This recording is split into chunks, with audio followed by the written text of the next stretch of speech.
Hola, I'm Simone, and today I'm gonna show you guys how I do my gel prints using recycled materials such as music, notes, Xerox paper.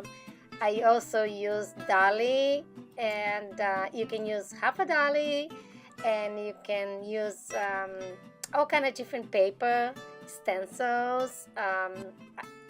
Here's a stencil.